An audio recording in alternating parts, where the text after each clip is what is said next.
સૌને જય શ્રી કૃષ્ણ, જય શ્રી રાધે, જય શ્રીમન્નારાયણ. હું આપ સૌના મંગળની કામના કરું છું. આશા રાખું છું કે આપ સૌ સ્વસ્થ હશો અને આનંદમાં હશો.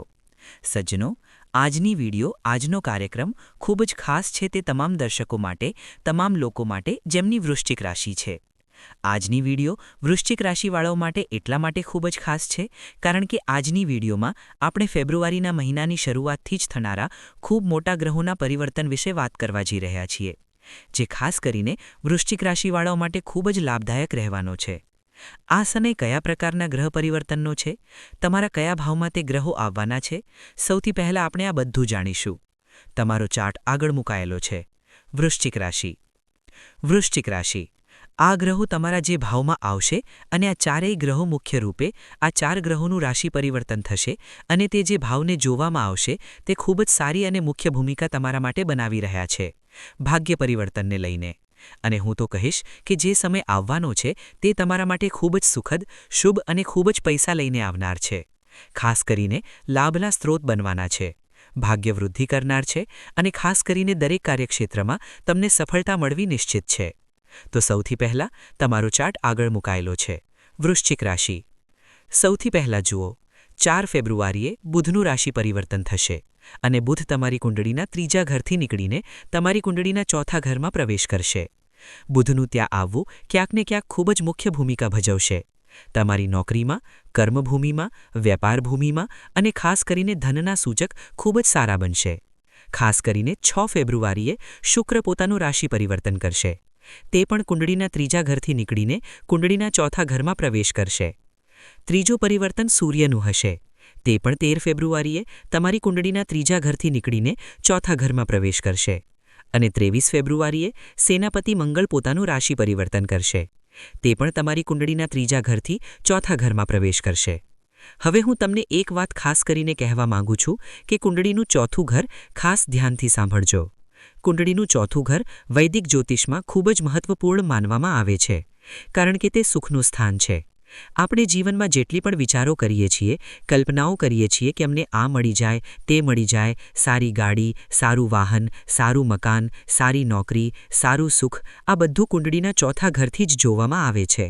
અને જ્યારે કુંડળીના ચોથા ઘરમાં 4 ગ્રહો ગોચર કરી રહ્યા હોય ત્યારે હું નિશ્ચિત રૂપે કહીશ કે વૃશ્ચિક રાશિ સફળતા તમારા પગ ઝૂમશે અને ભાગ્ય પરિવર્તનના ખૂબ જ સારા સ્ત્રોત તમારા માટે બની રહ્યા છે. હવે સૌથી પહેલાં જુઓ, બુધ જેમ જ ત્યાં આવશે તમને ખાસ કરીને હું કહીશ કે ધનનો લાભ થશે, પ્રોપર્ટીના ધનનો લાભ થશે, બિઝનેસમાં ધનનો લાભ થશે, તમારી નોકરીમાં ખાસ કરીને ભાગ્ય ઉન્નતિના સારા અને શુભ અવસર તમને પ્રાપ્ત થશે. અને ક્યાંક ને ક્યાંક જો તમે ટેકનિકલ, આર્કિટેક્ચર, બીટેક અથવા હાર્ડવેર સંબંધિત કંપનીઓમાં જોબ કરી રહ્યા છો અને તમારું પ્રમોશન નથી થઈ રહ્યું તો પ્રમોશનના પણ ખૂબ જ સારા યોગ તમારો ઇંતજાર કરી રહ્યા છે. આ સાથે સાથે શુક્ર પણ 6 ફેબ્રુઆરીએ ત્યાં આવી જશે. બુધ સાથે મળીને આ લક્ષ્મી યોગનું નિર્માણ કરશે. ક્યાંક ને ક્યાંક શુક્રને તો વૈદિક જ્યોતિષમાં કહેવામાં આવ્યું જ છે, શુક્ર સુખમ શનશની. શુક્ર જે છે તે સુખ પ્રદાન કરે છે અને શુક્ર જ્યારે પોતે સુખના ભાવમાં આવી રહ્યા છે ત્યારે સુખ તમારા માટે ખૂબ જ સારું રહેવાનું છે. હું તો કહું છું, ખાસ કરીને કોઈ નવું વાહન વૃશ્ચિક રાશિવાળોના જીવનમાં જોડાશે. કંઈક સારું વાહન, સારું પહેરશો, સારું ખાશો, સારું ફરશો.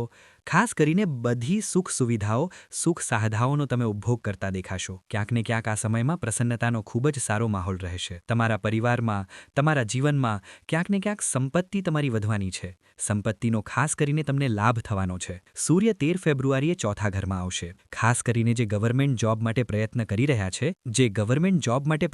રહ્યા છે, તેમને ક્યાંક ને ક્યાંક ગવર્મેન્ટ જોબના સારા યોગ, શુભ અવસર, રાજનીતિના ક્ષેત્રમાં ઉન્નતિ, ખાસ કરીને પ્રમોશનના સારા યોગ અને ખાસ કરીને કર્મભૂમિમાં વિશેષ લાભ, માન સન્માન તમને પ્રાપ્ત થશે. સારા લોકો સાથે તમારો પરિચય થશે અને ખાસ કરીને મોટા પદ પર જે લોકો છે તેમના સાથે પણ તમારો મેળ મિલાપ થઈ શકે છે અને તેમાંથી તમને ખૂબ જ લાભના સારા સ્ત્રોત તમારા માટે ખુલશે. આ સાથે સાથે સેનાપતિ મંગળ 13 ફેબ્રુઆરીએ ચોથા સ્થાનમાં ગોચર કરશે. આ સૌથી ગુડ ઓપોર્ચ્યુનિટી છે. જમીન પ્રાપ્તિના ખૂબ જ સારા યોગ, મકાન પ્રાપ્તિના ખૂબ જ સારા યોગ. ખાસ કરીને કેમ? કારણ કે મંગળ જમીનના પુત્ર છે.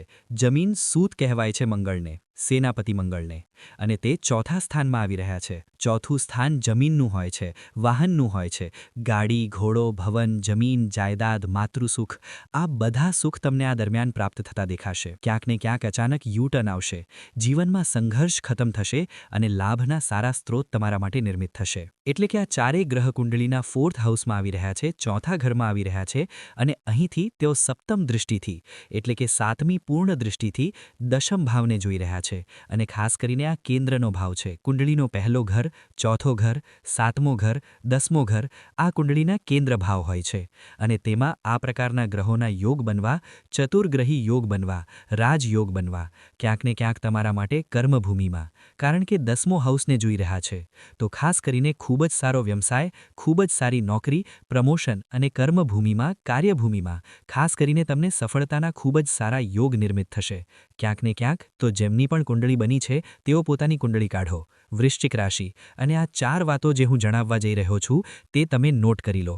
જો તમારી કુંડળીમાં આ 4 દોષ બની રહ્યા હોય તો તેનું વિધિવત પૂજન કરાવો. સૌથી પહેલો દોષ તમે જુઓ તમારી કુંડળીમાં જેમની કુંડળી બની છે. તમારી કુંડળીમાં ગુરુ અને રાહુ એક સાથે તો નથી બેઠા, તેને ગુરુ ચંડાલ દોષ કહે છે. બીજું જુઓ તમારી કુંડળીમાં સૂર્ય અને રાહુ એક સાથે તો નથી બેઠા, કારણ કે તેને સૂર્યગ્રહણ દોષ કહે છે. ત્રીજું જુઓ તમારી કુંડળીમાં ચંદ્રમા અને રાહુ એક સાથે તો નથી બેઠા, કારણ કે તેને ચંદ્રગ્રહણ દોષ કહે છે. અને ચોથું જુઓ તમારી કુંડળીમાં રાહુ કેતુની એક બાજુ બધા ગ્રહો વિદ્યમાન તો નથી, કારણ કે તેને પૂર્ણ કાળસર્પ દોષ કહે છે. આ ચારેય દોષોમાંથી જો એક પણ દોષ તમારી કુંડળીમાં હોય તો વિધિવત રીતે તેનું પૂજન જરૂર કરાવો, કારણ કે એકવાર જો તમે તેનું પૂજન કરાવી લો તો નિશ્ચિત રૂપે તમારા જીવનમાં સારા યોગ નિર્મિત થાય છે, જે તમને ખૂબ મોટી ઉપલબ્ધિ આપે છે. અને ભાગ્યમાં જે મોટી અડચણો આવી રહી હોય છે તે ઘણા અંશે સમાપ્ત થઈ જાય છે, અને જીવનમાં આપોઆપ ભાગ્ય ઉન્નતિના સારા યોગ નિર્મિત થાય છે. લબે ઉપાય: દરરોજ ભગવાન શિવને જળ અર્પણ કરો. ખાસ કરીને આ બહુ જરૂરી રહેશે તેમના માટે ભાગ્યોદય માટે, કારણ કે વૃશ્ચિક રાશિના જીવનમાં સંઘર્ષ અને પરિશ્રમ ઘણો રહે છે, જવાબદારીઓ પણ ઘણી રહે છે. તો આ જવાબદારીઓથી મુક્ત થવાનો અને નવગ્રહોને અનુકૂળ કરવાનો એકમાત્ર ઉપાય છે શિવ આરાધના. શિવને દરરોજ જળ અર્પણ કરો, અને શક્ય હોય તો સોમવારના દિવસે દૂધ, દહીં, મધ, ઘી, ખાંડ અને પંચામૃતથી ભગવાન શિવને સ્નાન કરાવો. આ 5 વસ્તુઓથી બનેલું પંચામૃત ભગવાન શિવને ખૂબ પ્રિય છે, તમે તેને જરૂર અર્પણ કરો. અને બીજો ઉપાય એવો રહેશે કે તમારી રાશિના સ્વામી સેનાપતિ મંગળ બને છે. ખાસ કરીને દરરોજ સવારે અને સાંજે હનુમાન ચાલીસાનો નિયમિત રીતે પાઠ કરવો જોઈએ. તો આશા રાખું છું મારી વાત તમને સમજમાં આવી હશે. ત્યાં સુધી માટે મિત્રો જોડાયેલા રહેજો. મળીએ નેક્સ્ટ વિડીયોમાં. જય શ્રી કૃષ્ણ, જય શ્રી રામ.